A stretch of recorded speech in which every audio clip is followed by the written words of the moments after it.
Jamie Dimon is one of the most well-known and diabolical names in traditional finance, but he ain't got nothing on the godfather of American banking. Wealth, power, and influence. JP Morgan had it all. He owned the first billion-dollar company. He dominated the country's most profitable industries. And on multiple occasions, the economy of the United States quite literally depended on the actions of JP Morgan. With a simple word or the stroke of a pen, he could save a company from collapse or doom it to bankruptcy. Hated by some, admired by others, there will never be another man quite like JP Morgan. This is his story.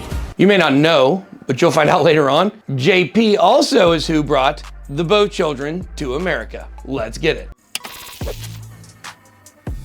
I'm not a financial advisor. Welcome to the channel. I'm your host, BitBoy, and today we're getting deep. If you want your political, financial, and historical IQs to increase, then watch this entire video. Make sure to hit the like button and don't forget to subscribe to the channel. In this video series, we're going to do a deep dive on one of the most powerful and influential banking dynasties in the world, JP Morgan. In this video, we're going to cover the beginnings of JP Morgan and how it became such a major player on the global stage. In the rest of the series, we're going to cover some of the biggest controversies and the deepest corruption, showing how it all connects through today. John Pierpont Morgan, or JP Morgan, as we know him today, was born on April 17, 1837 in Hartford, Connecticut. His family was already one of the most wealthy in the country, thanks to their involvement in the banking and textile industries. They also had deep connections to bankers in the UK, which was still the center of global finance at the time. Some would argue that it still is today, but that's another story for another series. JP Morgan's father, Junius Spencer Morgan, had already laid a solid foundation for what would become one of the biggest banks in the world. Junius was able to shift the family business from textiles to banking through the power of networking and formal powerful alliances with bankers from overseas. His closest ally was George Peabody, an influential American banker in London with connections to the royal family and other powerful banking families like the boat children. Junius Morgan's new connections allowed him to sell American securities in Europe, making him a massive amount of money in just a few years. These were the cards the young JP Morgan was dealt. He set up a few of his own businesses though in those early days, using his family's money for financial backing until eventually he formed JP Morgan & Co., or JP Morgan & Company. Morgan originally had another partner in the company named Anthony Drexel, but he died in 1893 and Morgan took over sole control of the company. Oddly enough, that same year his partner died, 1893, is when JP Morgan really took over the American banking system. That year, the United States faced one of its worst economic depressions ever. The country was on the brink of a massive bank failure after problems in the railroad industry caused a panic in the markets. Basically, they were building too many railroads and over-investing in railroad projects that weren't being completed, like the failed effort to connect the Philadelphia and Reading railroads. This was all made worse by the Sherman Silver Purchase Act of 1890, which required the government to purchase large quantities of silver and issue currency backed by both gold and silver. This policy led to fears of gold depletion and a loss of confidence in the US dollar, which caused even more panic, because the rumors were true. The Treasury was almost entirely out of gold. This was a much bigger deal in those days than it is now though, because remember that the dollar was backed in gold, so this meant that all of those dollars in circulation were on the verge of being totally worthless, as they are today. JP Morgan was heavily invested in both the dollar and the railroad industry at the time, so he took the cash he had left on hand and began cutting deals with banks and railroad companies to prevent further collapses. There are some questions about how voluntary many of these deals were. In one case, Morgan held a meeting with business leaders on his yacht and sailed out into the middle of the Hudson River and refused to return to the pier until they came to an agreement. Better than a boating accident. He also had a plan to save the US Treasury too. In 1895, he teamed up with European banker friends, led by the boat children, and offered to replenish the treasury with 3.5 million ounces of gold, which would have left the US government in debt to the Morgans and the boat children family for about $72.345 million, which would be worth more than $2.25 billion today. The deal was rejected at first because Congress wouldn't approve it. They wanted to sell bonds to the general public, so they would be indebted to the citizens and not bankers because they want to stay in office. Of course, they always do. In response to the new plan, Morgan demanded a meeting with President Grover Cleveland to convince him that there was no time to sell bonds to the public, and he was able to seal a deal for him and his banker friends in Europe to replenish the gold in the treasury in exchange for bonds. They were able to bypass Congress and make the deal without approval by using an old law that was still on the books from the Civil War that allowed the Treasury to buy gold directly. It's easy to see why the media was calling Sam Bankman-Fried the JP Morgan of crypto back when he was buying up his competition for pennies on the dollar while they were busy failing. Now, as you probably know, we later discovered why he seemed so nervous. He definitely stood to benefit from those acquisitions because he was covering up his own crimes and his own debts. It really makes you wonder if there was more to the story with JP Morgan and his acquisitions of all those major companies. Sam Bankman-Fried didn't take over the entire treasury of the country, but he was getting extremely close to politicians and regulators, so it's not hard to imagine that he could have been making similar deals with governments at some point in his career. If he never got caught scamming his customers, who knows, he might have even been Treasury Secretary one day. JP Morgan was probably a lot smarter than Sam too.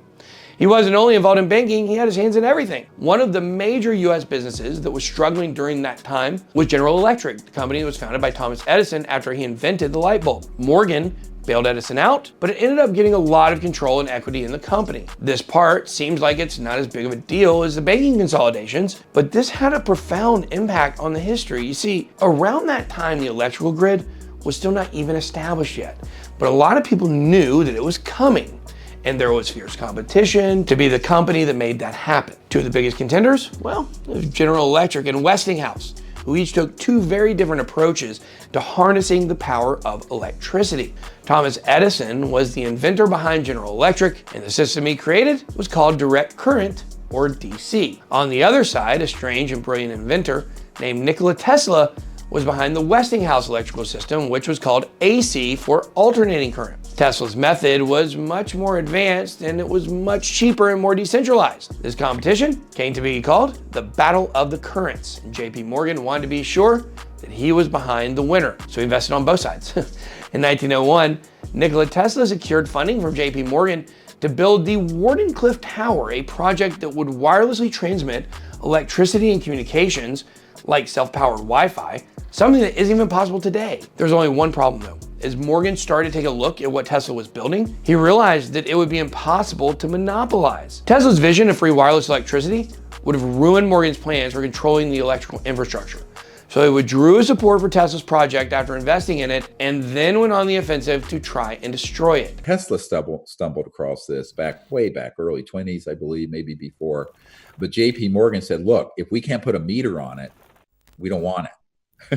So Tesla died a very bitter man. I always joke that Elon Musk doesn't have a Tesla that he's manufacturing. He has a Musk. And the reason I say that sort of jokingly is that a true Tesla would never have to be plugged into the grid. It would be pulling energy out of this state of energy that's around us through very high voltage systems.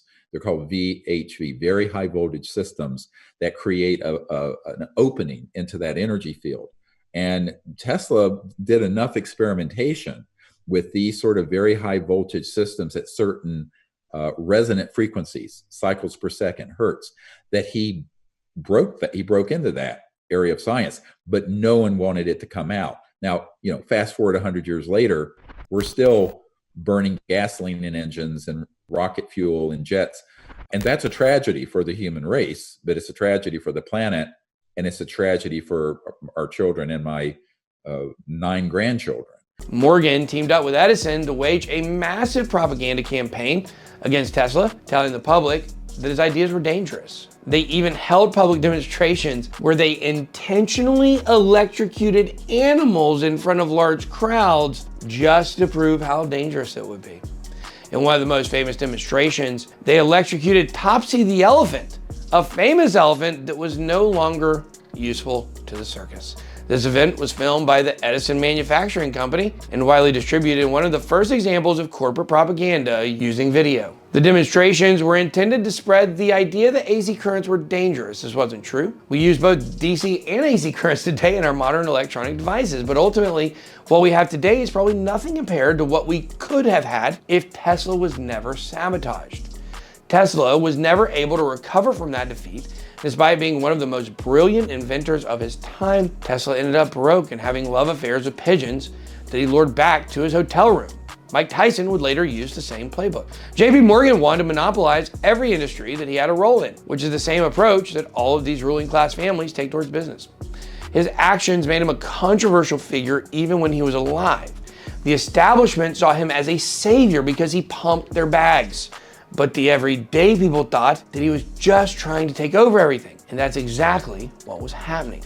In the next video coming up in the series, we're going to get deeper into JP Morgan's legacy, which includes the deepening of connections with other powerful bankers from around the world in the establishment of the Federal Reserve. But for now, that's all I got. Be blessed. Big boy out.